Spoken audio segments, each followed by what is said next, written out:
Hello, my name is Heinrich and I'm the world number one Broken Arrow player. I've had a lot of people ask me in my world number one Broken Arrow live streams about my decks and how I build my decks. So I've got quite a few different decks, but I figured I'd start with the easiest one, the most straightforward one. So I'm going to explain what every single unit in here does and why it's in there, and then you can just copy it, I guess. So this is the US Armoured Airborne, and I really do refer to it as easy mode because it is easy mode. As you can see, my elo is quite high. We might as well go into this. So I was ranked 19, but if you stop playing for like 5 minutes, you lose your rank because everybody keeps playing and they overtake you. But what you need to look at here is the 91% win rate here. I lost, a couple games to cheaters and stuff, but and then a couple games my younger brother was playing. But yeah, 91% win rate. So hopefully that gives you an eye. And this is a team game. It's a 5v5 game. So hopefully that gives you an idea of why I think this is easy mode and why you should believe me. So what's the strategy? What's the general strategy of the deck? I keep wanting to call it a division. What's the strategy of the division? Basically, you're going to be very weak at the start of the game. It's going to take you a long time to build up your Abrams forces and the AA that you need for those Abrams to stay alive. It's going to take a very long time. You also need to buy quite a bit of artillery. So at the start of the game, you're going to be quite weak. We tend to open no air. I do play this with teammates. I don't really recommend playing Broken Arrow alone ever, but if you insist, well, no, really, you just shouldn't be playing it alone. You should be playing this with a teammate. And the idea is that you bring the tanks, he brings the infantry, and together you do the air support, right? And you make sure that your tanks don't die to air, or helicopters, which are the only two things that can kill them. If you're microing correctly, your tanks should never die.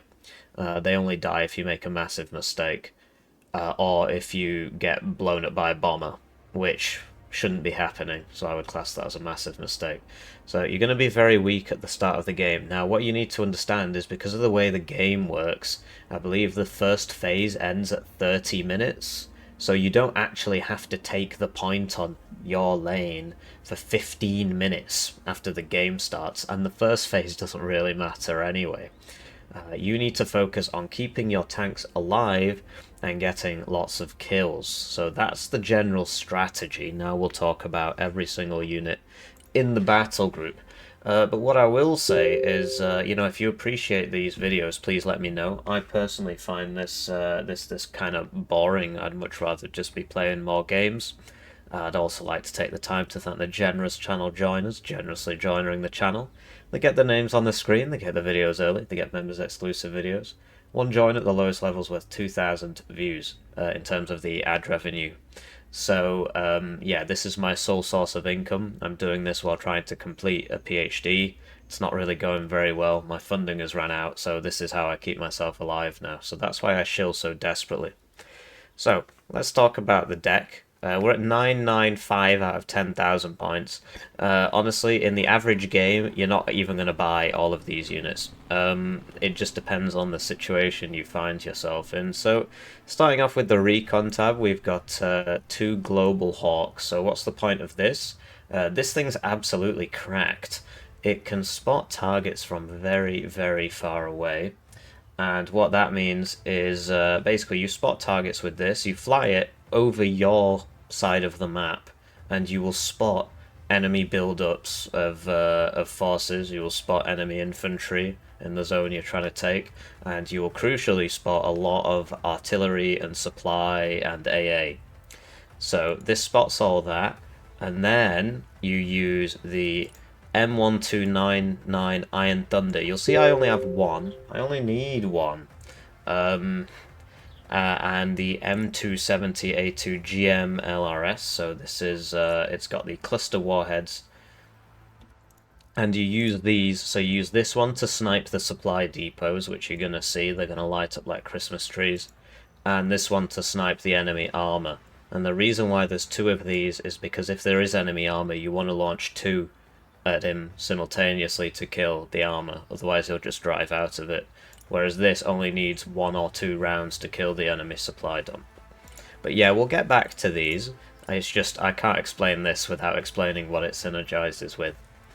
So, 2 Global Hawks, they do tend to die, right, quite easily. The enemy AA can shoot them from quite far away. But you will have spotted enemy supply, enemy build-ups, and so basically you just need to be paying attention. And then when you see all the enemy forces, you hit F1, and you just ping them all. You just ping them all. So F1 click, F1 click, F1 click, F1 click, and that will ping all the enemy positions. And then you use your Iron Thunder and or your GMLRS, and you just do, you know, shift. You just do shift orders. So shift, shoot. If it's a supply, you should be on the smallest salvo. Shift, shoot, move, shoot, move, shoot, move. Right? You've got to put those move orders in there, or this will get blown up by counter battery. You have to do that, and you have to have it on the lowest salvo length, or it'll get blown up by counter battery. Right? This is a bit different. At the medium salvo length, it will shoot 6 rounds, which is what you want to leave it on, really. So, yeah, I'm sorry I've sort of skipped ahead there, but I have to explain what this is for. Then we've got a Grey Eagle. So the Grey Eagle is useful. I've got it on double Hellfire.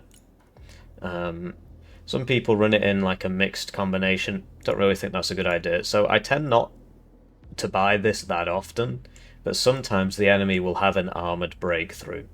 Or, well, all breakthroughs are generally vehicle-based breakthroughs, because infantry is so slow and generally useless in this game. So when the enemy has the armoured breakthrough, you send this out. It will die to enemy AA, and so that's why you only use it if there's an enemy breakthrough. You don't use this offensively. There's basically no point. Sometimes you can, but in general, you don't want to use this offensively. So you send this out, and you can use the laser guidance on it, and it will shoot off all the Hellfires onto the enemy armoured push. Right, so that's 4 Hellfires. You'll really do a dent in the enemy's armoured push. Usually you'd be using the longbow, but the longbow doesn't have the same vision that the Grey Eagle will give you. The Grey Eagle gets great vision because it's a drone, so 4,500 optical power there. Whereas this is 2,400, right? And it flies lower. Airborne snipers, and I bring these in the M1301 ISV. So what's this? Basically, let's talk about the transport first. This one's faster, right? So you want the faster one so that you can get into position more quickly. I don't need the armor. And frankly, what I do need is the seating capacity. So, with one of these, you can transport 2 airborne snipers. And you want to do this near the start of the game. So, near the start of the game, not at the start, not at the 0th minute, but by the 5th minute, you should have these guys out. And you use this, it's very fast, and you buy one of these with 2 snipers in it, 2 sniper squads in it. And then you send this all the way around the side, and you unload them, and then you very, very slowly, well, as fast as they'll move, but it's going to take a while, move those snipers around the side and get them behind the enemy. You get them into good spots behind the enemy, and then basically these guys have laser designation on them. They'll give you put them on return fire so they don't shoot anybody, and then you use the laser designation to spot to light up enemy targets, so artillery, AA, supply dumps, and units that are like staging or repairing. And with that laser guidance, you use the Iron Thunder, which has the laser guidance rounds, and you use the GMLRS, which has the cluster warhead rounds, and they're laser guided, and you use those to home in on the enemy and kill him while he's staging, and kill all his backline stuff. So this is a very important part of the process. So if you need frontline infantry recon, it's actually very rare that I buy these. We've got some cavalry scouts here, but I basically never buy them. Because my frontline infantry is the tank, but also I've brought these in the M3A4 CFV. So this has got the Busk 3 armor, the Iron Fist active protection, and the upgraded engine. So it's the maximum spec Recon Bradley. So this is cheap vehicle recon, or comparatively cheap vehicle recon. So you put this with your tanks, so your tanks can see. And yeah, it's useful. It's got APS, it's got smoke. Generally, though, I find myself going for the M1A2 SEP V2 Tour, which I bring two of. So yes, this is the tank that gives recon. It's got the same recon power, 2000 optical power, as the CFV, except this can really properly fight on the front lines. It doesn't matter if it takes a few hits, whereas this can basically, I mean, there's the APS and the smoke, but generally it's only going to take one hit before you have to withdraw it. Whereas this can take two or three, and it can fight with the tanks. Yeah, so I think it's very useful. So that's it for the Recon tab. The only thing I forgot to mention is that this is on suppressed instead of anti-material. Why? Anti-material costs more, and I never want these guys to be shooting ever. Alright? If they get caught out, they get caught out and they die, that's fine. But what you need to consider is when you buy a unit in this game, you're not just paying the price of the unit, you're paying upkeep, which I think is like 6% or something. But basically you're paying unit upkeep for the rest of its lifespan. You're paying for this unit. And the more expensive the unit is, the more you're paying for it. So you might just think, oh, an extra 15 points, who cares? It's not. It's an extra 15 points plus the cost every single minute to your income for having those extra 15 points on the field. So you don't want it to cost more than it has to, and they should never be shooting. I'm not trying to use these to assassinate people. I'm using them to spot targets for the artillery to kill. If this is shooting, then the enemy knows where it is, and he sends a helicopter and kills it. So you don't want that to happen. So that's it for the Recon tab. Next we'll talk about the infantry. Now, basically, I barely ever bring infantry because that's kind of my teammate's job. But sometimes you do need the infantry, and these all serve a very specific purpose, right? So let's get to it. First, we've got the TOW 2B, and I get the expensive one because I actually do want this to be hurting people. So the advantage of the TOW 2B is that it's got overfly attack. So this doesn't attack from the top, whereas this does. So this actually does a huge amount of damage to enemy heavy tanks.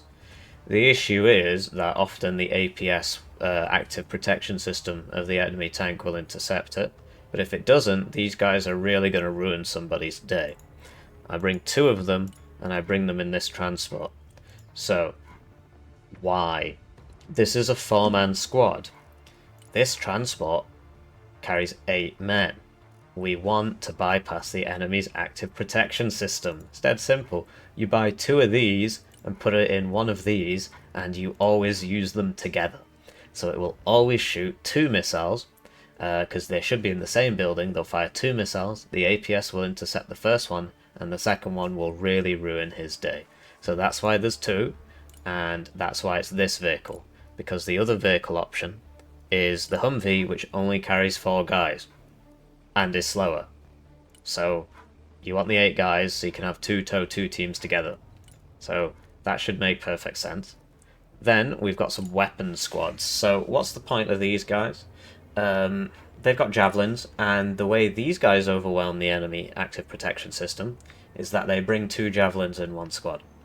So you don't need to keep them in pairs, because they'll fire 2 javelins at once, and the first one will hit the APS, and the second one will hit the enemy armor. So if you take a point and you have to secure the point, that's generally what the TOW 2, the weapon squads, and the AGLs are for. The TOW 2s, you can keep a little bit more mobile. If you're fighting in the open, basically you would keep this vehicle with them, and then you would bring them up into a position. You can use smoke to make sure you get in that position without being blown up. And then you put them in the building, they fire all their TOWs, they either zone the enemy out or they kill him, right? Either he retreats or he dies. Then you load it back up in the vehicle, and you leave. Because the enemy artillery is definitely going to hit this position, because you've got two TOW-2Bs in a single building, so of course they want to kill that. But yeah, the weapon squad is a bit more of a sort of easy way to hold ground. So they've got 2 machine guns, 6 rifles, and 2 javelins. Only one of these men will fit in this vehicle. Once again, we're going for the fast vehicle over the... I thought it was called an Arsov. Where are we? It's called an ISV, apparently. So, yeah, and I'm not upgrading these at all. It's just a transport. So yeah, you would put this on a zone if you want to hold that ground and make sure the enemy doesn't sneak around just a cheap vehicle to take it or a bit of infantry, and they can hold ground fairly well. The range obviously isn't as good as the TOW-2B, so sometimes you want the TOW-2B, sometimes you want these guys. Next I've got 2 mech engineers, which I bring in the maximum upgraded Bradley, so Busk 3 armor, Iron Fist active protection, and the upgraded engine. What are these for? Sometimes you're trying to take a zone, and the zone is absolutely full of infantry, and you just can't get to them. You can't kill them all. So, just have to edit this out. Sorry, somebody's messaging me. I just quit. There we go. Sorry for that brief edit there. So, sometimes, and this is it's very, very rare that I buy this unit, but sometimes there's guys running around in forests, right? So you can't pinpoint them with the arty, basically. And that's where you would buy the mech engineers in the Bradley. The point of the Bradley is it helps you in the open because it's got the TOW-BB. That's interesting. So this is an anti-infantry TOW, the TOW-BB. So that helps you against the infantry.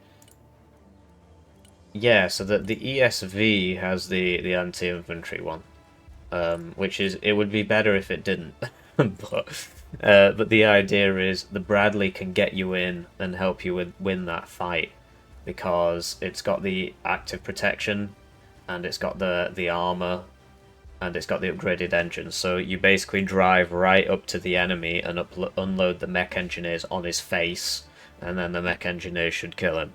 That's the idea. It's very rare that I buy this unit. Usually you can take the zone either by relying on your teammate who should be running infantry, or use the artillery, or you use the assault breacher, which we'll get to. Then we've got the grenade launcher team. So once you take a zone, right, I mean, it's so rare that I buy this unit.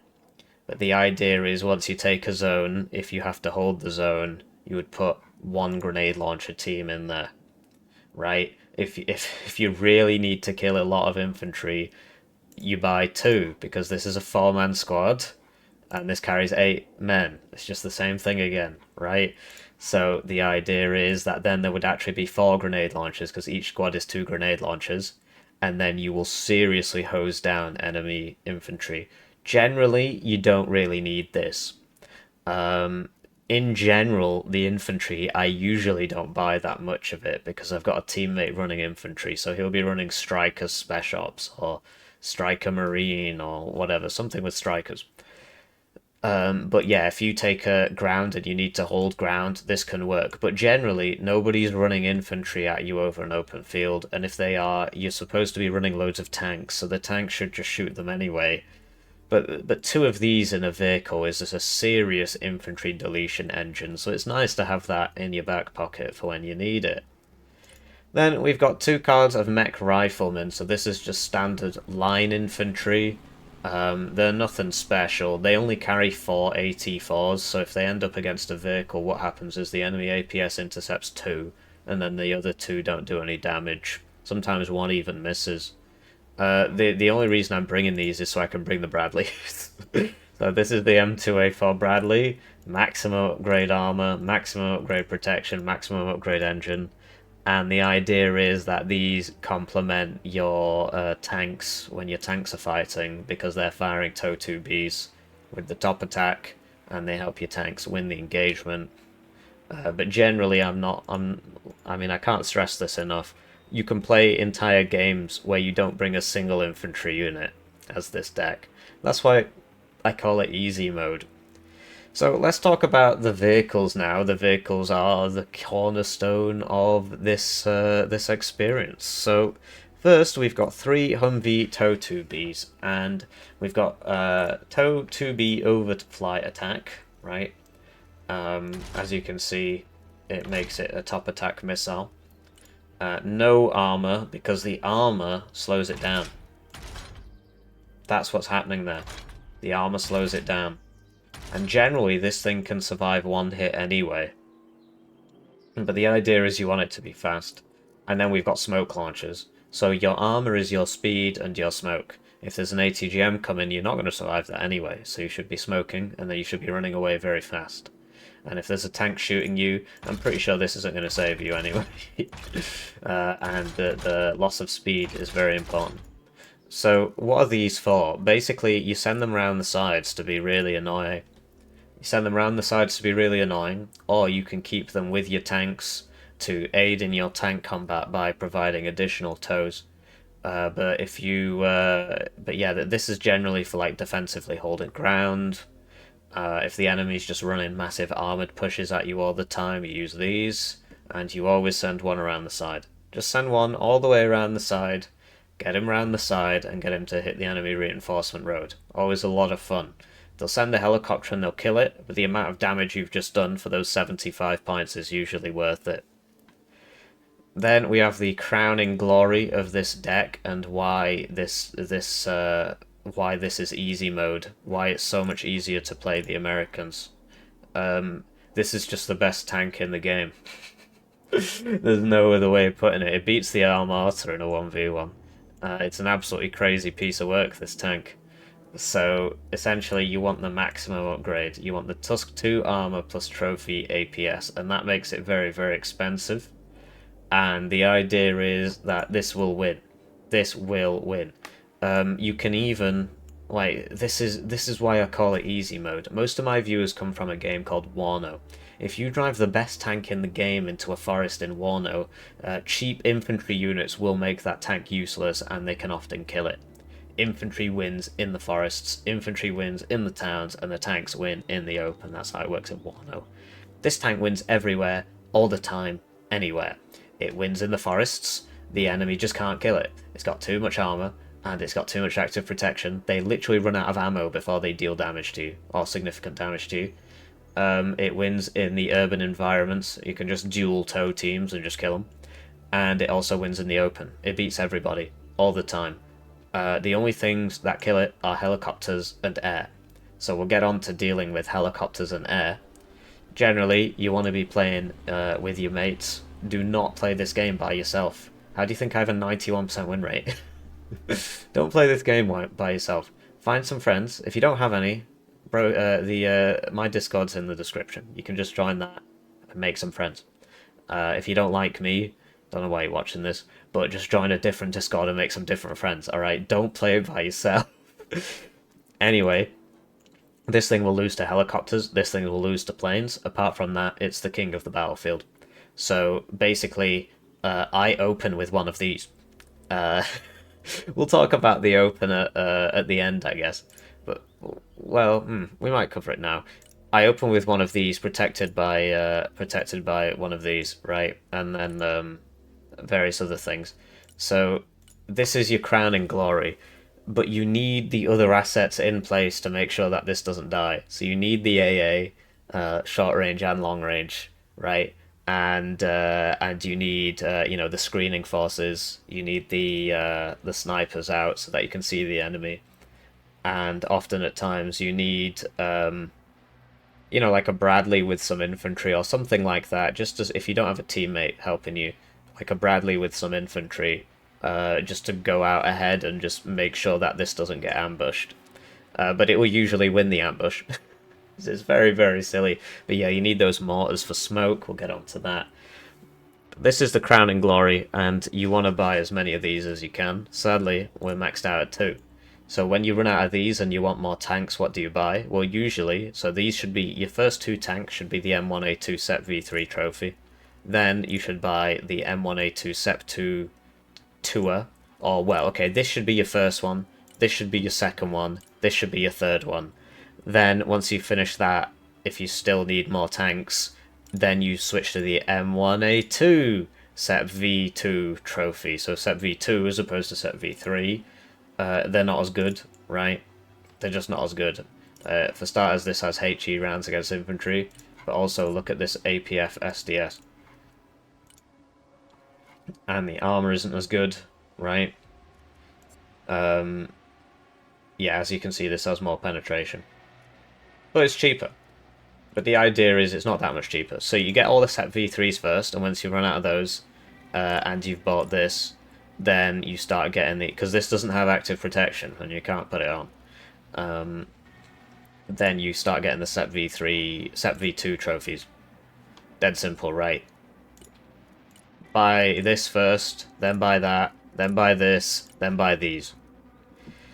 The Assault Breacher I've really fallen in love with. I have it with the grenade launcher, which is very useful, and I also have it with the reactive armor, because that basically makes it very, very difficult for infantry to kill this. What's it for?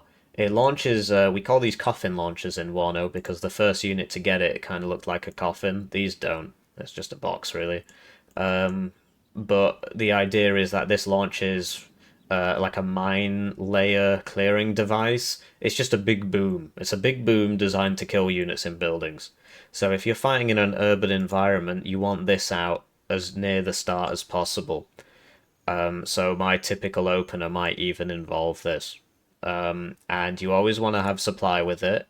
We'll get to the supply, because it fires 2 and then it needs resupply. So you always need the supply right up with it. And it will just kill whatever's in that building.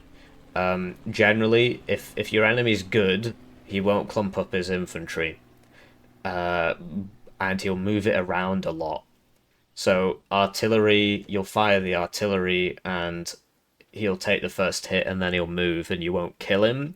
This, he basically, unless he sees it coming up and shooting, typically you want to hide it behind a building. You can even hide it in smoke if you want. It has indirect fire on this. And then you call in an artillery order on this like you would with a mortar or something. And then you launch the coffins at him and he doesn't have time to react, he just dies. So this is good against good players. Against bad players, you can just buy the Iron Thunder and you can just hit him with the arty and he will just sit there and be hit. But against good players, this is a lot better. And it's got a lot of armor, so it's pretty hard to kill. It's got 2 smokes, so it's pretty hard to kill. You can even rock up to a guy, smoke if he's shooting TOW2s at you, sit in your smoke, fire this at him, and then run away and smoke again as you're running away. It's a lot of fun. It's a lot of fun. And you want it with the grenade launcher, because once this runs out, the enemy might still be there with 1 HP or whatever. Or if you've run up to him and you're aiming, you want to keep suppressing him while you're aiming. But generally, you want him to not see this, otherwise he's going to run away. And the reactive armor makes you very, very difficult for infantry to kill you. Armor can kill you, right? But you've still got a lot of armor. You've still got 2 smokes. So yeah, great piece of kit. The Thunderbolts, I'll be honest, you don't really need. Essentially, this is just the gun. This is the gun off the Set V3. Look, it's the same round. It's the same round here. So what you can do is you can get the Set V3 to tank, and then you can get 2 of these, because you can get 2 more guns for 320, right? So this is 2 guns for 320, whereas this is 1 less good gun for 350. And they've got APS and they've got smoke, and they're reasonably fast. So I get them with the 120mm gun, so that they've got the good gun, and get them with the Applique plus Iron Fist APS. And this is the gun, right? So yeah, this is it. It is useful. I tend to just buy the tank, but you can get. So let's say you've got one of these, you've got one of these, then and you've got your assault breach or whatever. Then you can buy 2 M8 Thunderbolts, and you just make sure these are behind this. And it's a more efficient way of bringing firepower to the battlefield than buying this one. Because for 350 this gets less of a gun, whereas for 320 this gets 2 of the good gun. But yeah, it makes... We're trying to talk about easy mode. This makes the strategy harder because these are harder to keep alive, right? They go at a different speed, which means that if you send them all on the same target, this will automatically run in front because it's faster, it'll get there first. So it is harder to micro, so you might want to give it a miss.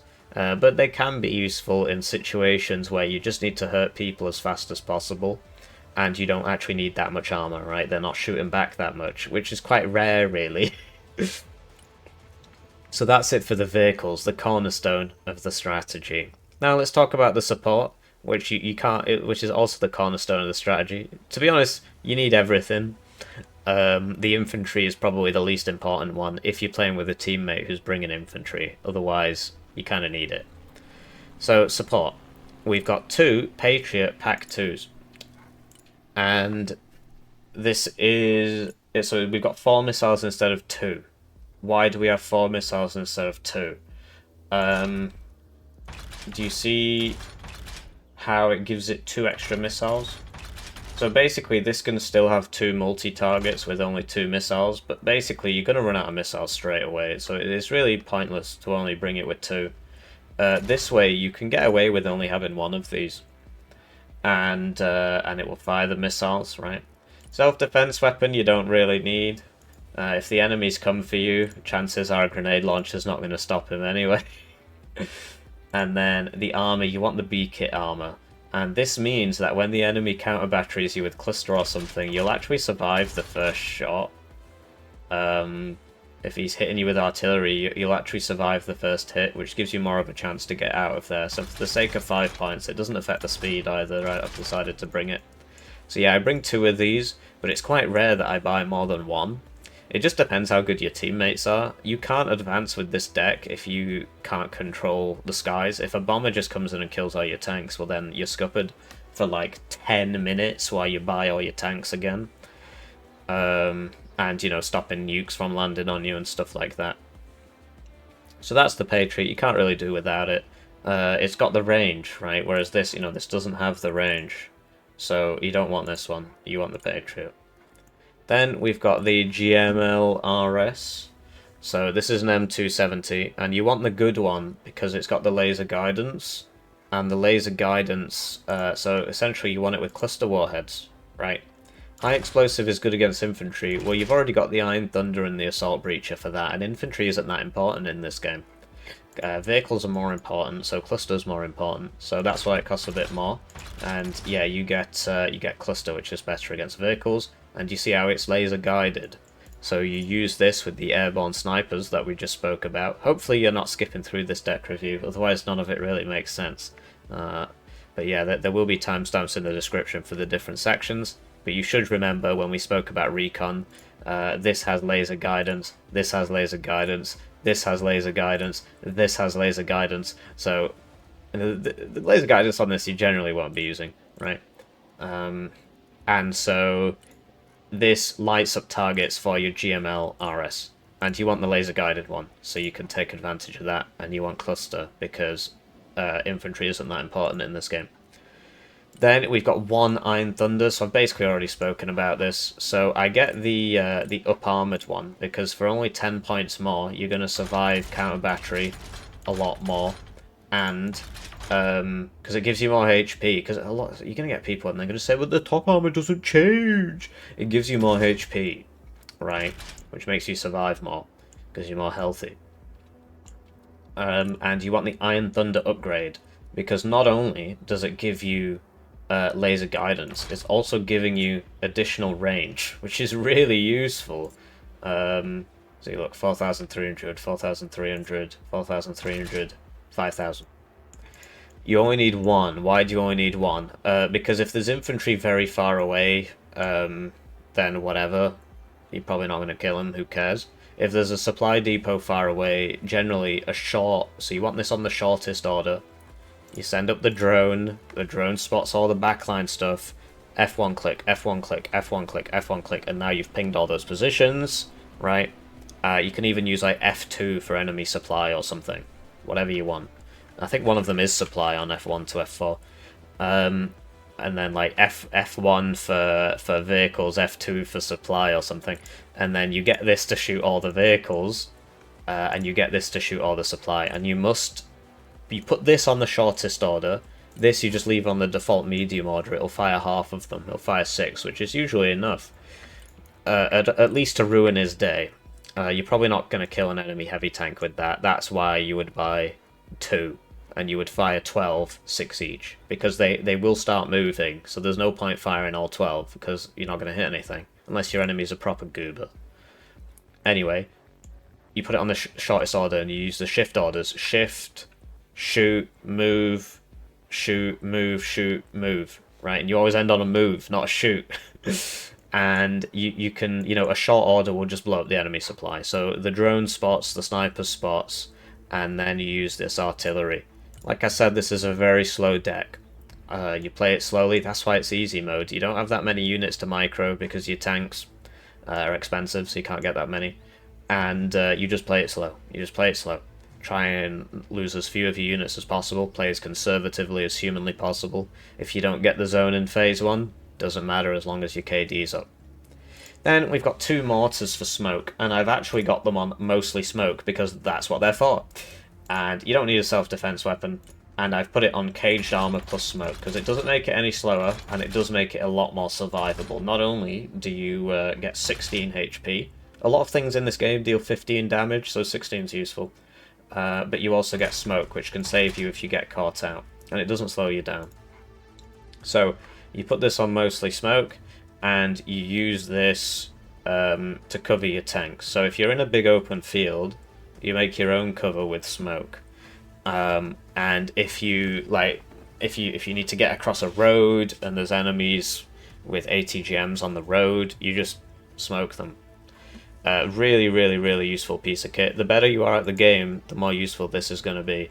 It's just so useful. That we had the same thing in Wano, where smoke is also powerful in that game. It's even stronger in this one because of how fast it shoots, and also you can just tell it to smoke in a line and it'll do it.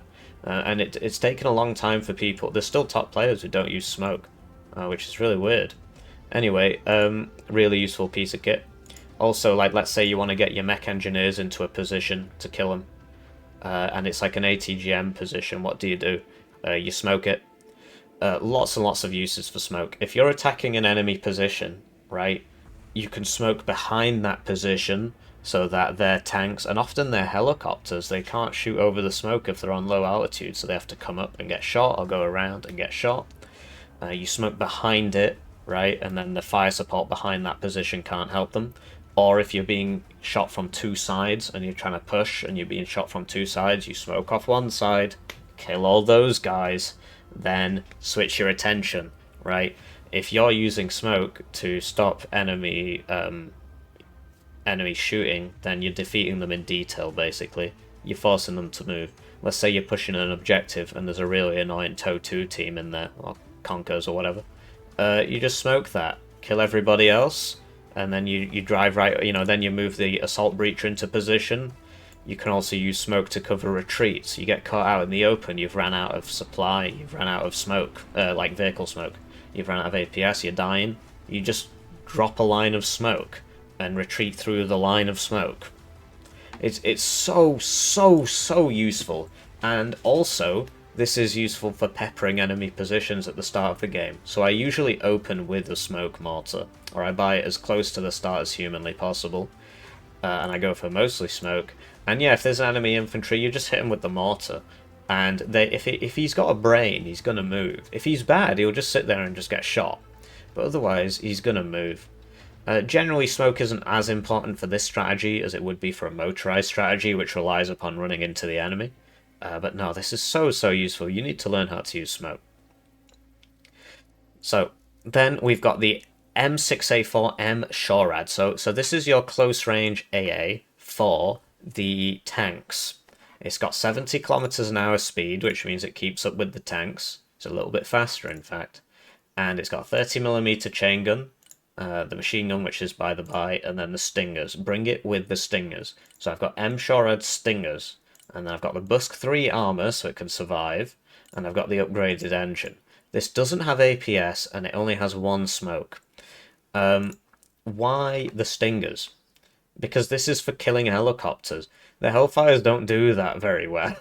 So you want the Stingers so you can kill the helicopters. Then you want the Busk 3 armor so that you can survive, because the enemy helicopter is going to lob a heat missile at you as soon as it sees you. And you can survive that with the 400 heat armor.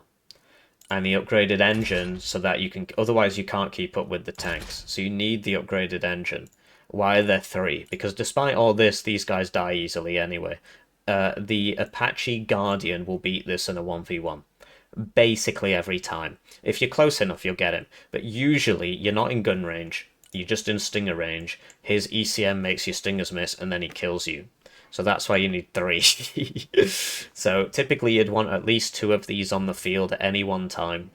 And you want them near your tanks, but generally sort of behind buildings and stuff to surprise the enemy or ambush the enemy. This is the cornerstone of the strategy. The tanks don't work without it. Your only other close range AA, like, forget slam rams, man. They're not going to do anything against helos anyway. This is just not a good idea. The Avenger can work because you can get double stingers on it. And then you could use the Avenger with the double stingers. The only issue is, like, yeah, you're just gonna die. So I do prefer the M-Shorad. And if the enemy gets close enough, then the 30mm will kill him. So this can actually fight off weak vehicle, like IFVs and stuff, it can actually fight them with the 30mm. Also, this can intercept enemy missiles. So if the enemy's lobbing cruise missiles on you, you switch the radar on and it intercepts enemy missiles. This can't do that. So that's why you need the M-Shorad. It's better, and it's like, you don't really need this speed. If you're good, you don't really need this speed, because this is faster than the tanks anyway, so it should be able to keep up with the tanks if you micro them properly. Then we've got some supply trucks, right? So this one, you know, it's just because I had points spare, really, but essentially they are just supply trucks. You always want to have loads of supply behind your lines. I don't actually know if supply cost contributes to upkeep, but the general idea is that you use the Chinook to drop some... so in your opener, or like as soon as you get points after your opener, you want supply. So Chinook will drop supply way behind the front line, and then these will carry it up to the front line. Otherwise, you're buying this from the back of the map. It's going to take ages to get there, right? This is a lot faster and it can carry a lot more. So you drop this way behind the front line, and then you use this to take it from there into forests near the front line, behind buildings near the front line. And I've got 4 of them because I don't really have much else to spend my points on, but I tend to usually have a lot of these on the field. Sometimes you can't get the Chinook in, so you have to buy these from the back. And heavy tanks are hungry beasts, right? This always needs supply. These always need supply because, you know, they lose their smoke, they lose their APS, they get hit a few times. And the assault breacher, yeah. And all the RT needs supply. So yeah, you need a lot of supply. You need a lot of supply.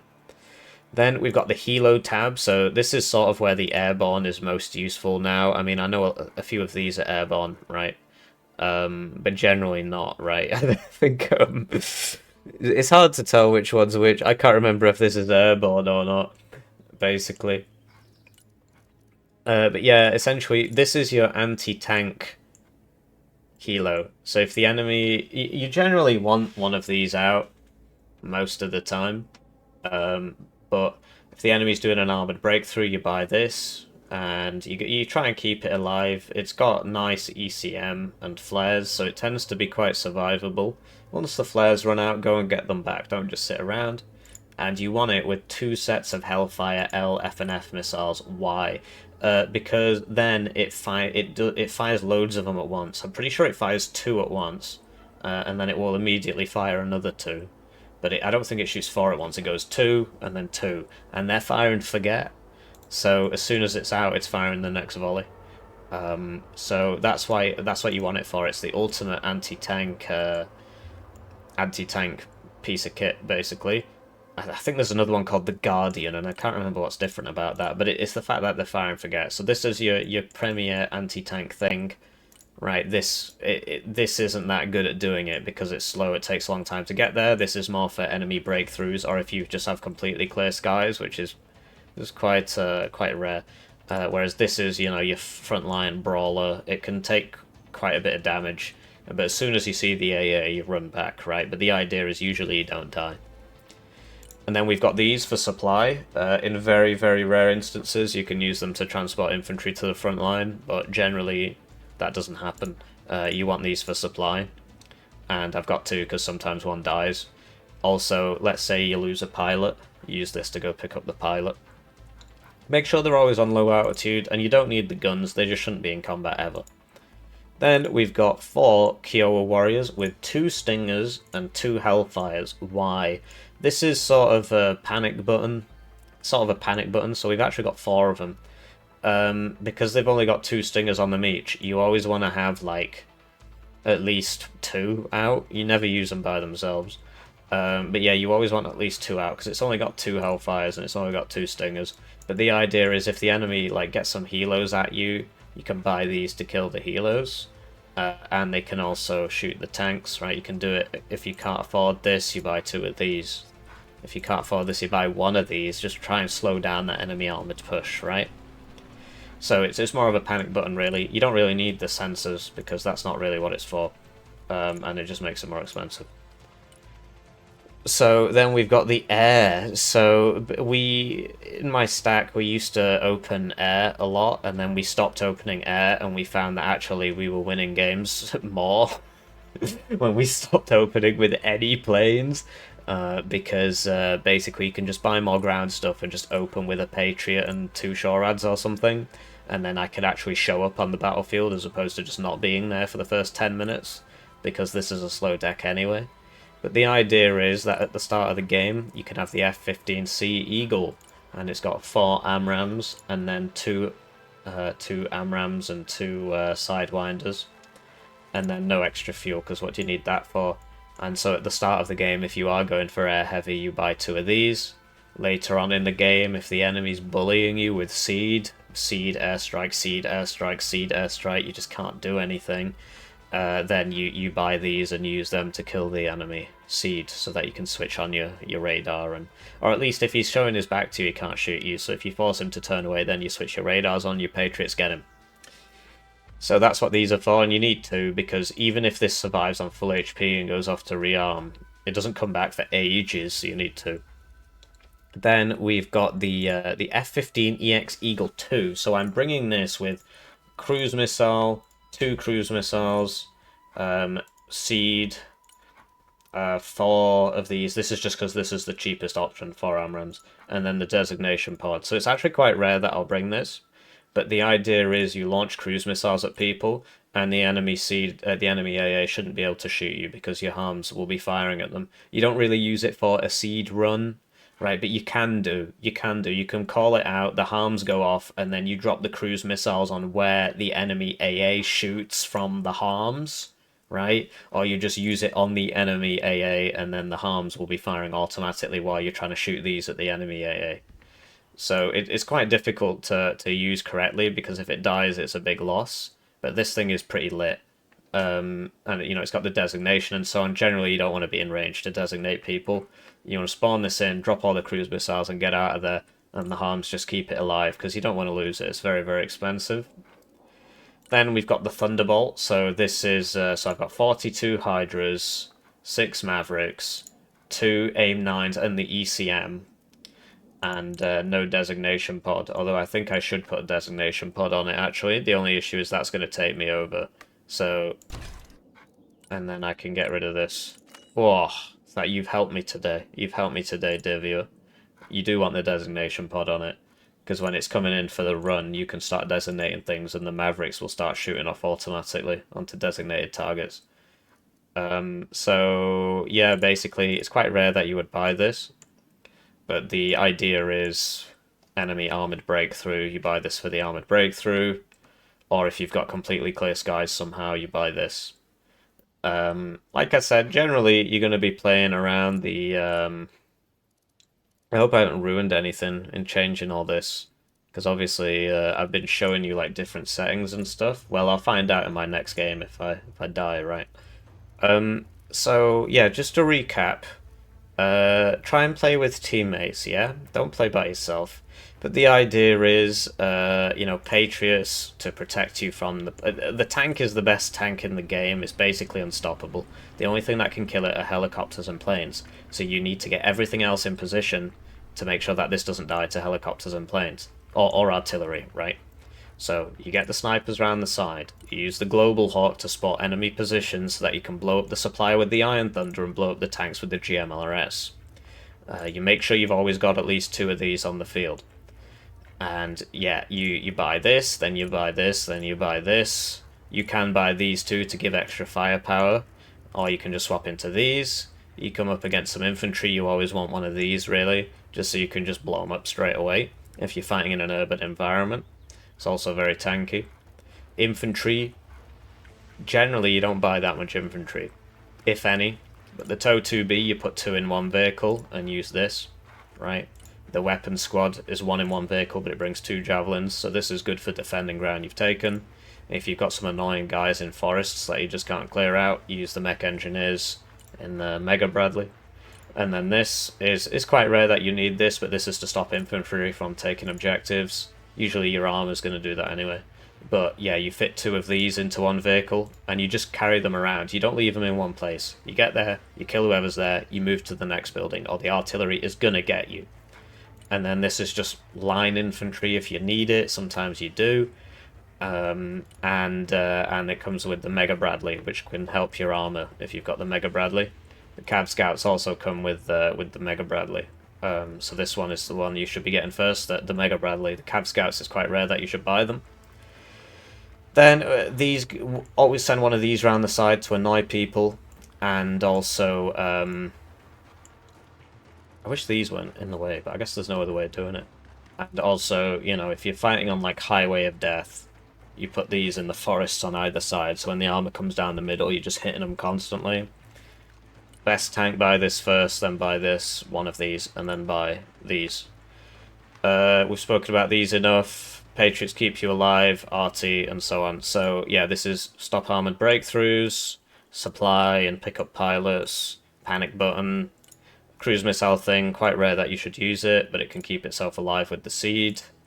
And sometimes your friends will be like, I need seed, and then you buy this, and it doesn't do a good job, but at least you're helping. And also you chuck these cruise missiles where the seed is going, and the enemy AA will either have to intercept that or die, right? So it's quite good at suppressing enemy air defenses. And then this is for the ASFs, right? If you're getting bullied in the air, you buy one of these, or you buy them at the start if you're playing the air game. And this is for enemy armored breakthroughs, etc.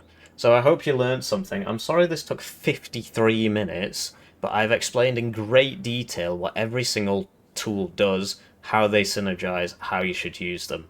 And I think that's a lot better than just trying to farm clicks or whatever. So if you appreciate this, please do let me know, because this is a waste of an hour of my life otherwise. And I'll see you in the next one. GG.